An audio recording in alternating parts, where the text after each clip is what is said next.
Hello and welcome to the series of UiPath Orchestrator API. In the last video, we have seen what is API, how to use Postman tool to test our API, and got the brief about Orchestrator API. So, to use any Orchestrator API, first we need to authenticate that generates the token and that we have to pass to each request. Also, we need a folder ID and need to provide that as a header of each request of Orchestrator API.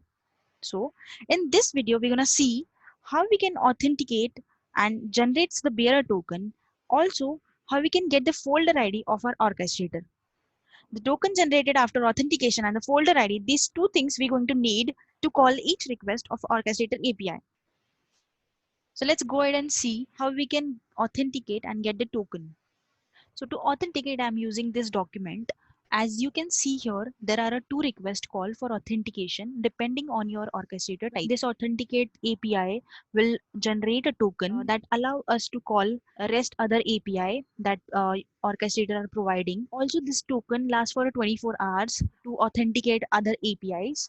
So if you can see here, we need to pass two header, which is content type as application slash JSON, and second is a tenant name. So tenant name will be getting from our orchestrator settings. I'll show you that in some time.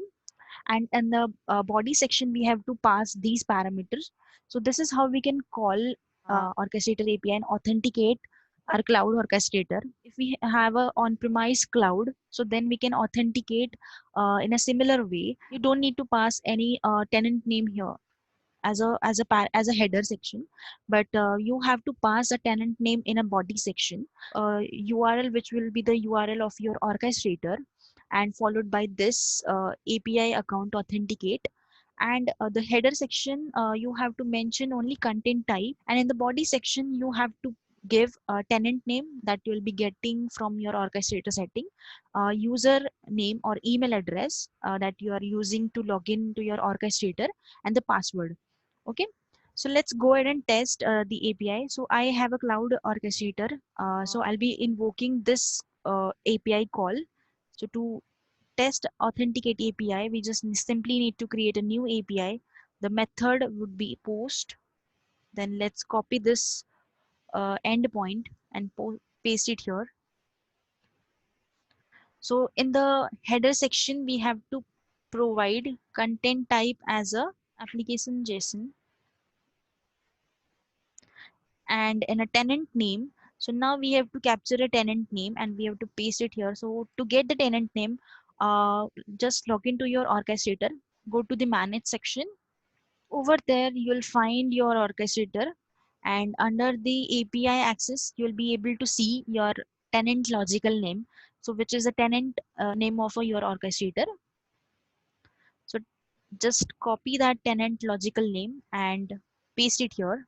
And in a body section, simply copy this and paste it in a body section by selecting raw JSON. Client ID, we need to fetch it from orchestrator settings. This is client ID. Refresh token is nothing but a user key which will be getting from your API access of your orchestrator settings. And we are good to send the request to the server, and we are ready to get the token. So let's send the request by clicking on send button. So we got the status code as a 200, which is okay, and we got the token. So now we have seen how we can authenticate our orchestrator API and generate a bearer token. So that will help to call other API related to orchestrator. Moving ahead, we need to get the folder ID. So to get the folder ID, let's go ahead and check the document, what we need to perform. So if we can go to the folder API, so here you can see get folders, get all. So that means we can get all the folders that we have available on our orchestrator, okay, with the help of this request API. So the HTTP type for this request API is get. So URL is this. So here in a curly braces mentioned URL, so that we need to replace with our orchestrator URL. If we can see here, it takes a bearer token for authorization, and that token we have generated by using authenticate request API. And header, it takes a content type application JSON and a tenant name that we already got from orchestrator. So I will quickly test this API. So let's go ahead and create a new request in a Postman, and which is of type get. So paste it here, and we need to replace this with our own orchestrator URL.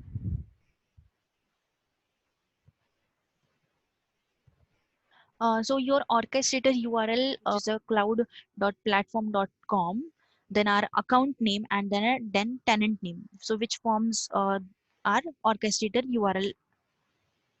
Okay. So then we need a provide authorization. So by clicking on this, it will automatically text the authorized access token that we have recently created, and header prefix, it automatically texts as a bearer. Okay. In the header section, we have to provide content type as a application JSON, and the tenant name. Okay.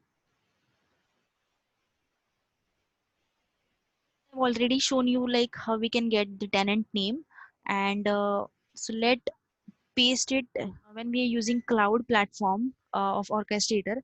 Then we need to provide the tenant name to each and every request. So we are good to go, and just we need to click on send button. And if you can see here, we got the status code 200, and we got the reply. So simply we can copy, and we can check the result and in a notepad for better understanding. So as you can see here, I have two folders under my orchestrator settings, which is a default, and other one is Priyanka. So we got the folder name, and also we got the ID. So as you can see here, in under my orchestrator settings, there are two folders, which are default and Priyanka. So similarly, we got the reply. So, so all my configuration are under this default folder. So in the further API call, I'll be accessing this folder only. So by using this ID, and so I'll be copying this ID for the further call, and I'll be using this folder ID throughout our API calls that we're gonna see in a further sessions.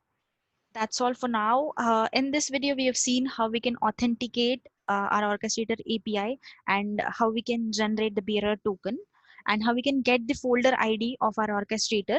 So in the next video, we're going to see how to get the process that we have published from UiPath Studio to our orchestrator. And we're going to see how we can fetch the data related to process, which is a version, project type, and so on in the next video. Thanks for watching. Happy learning.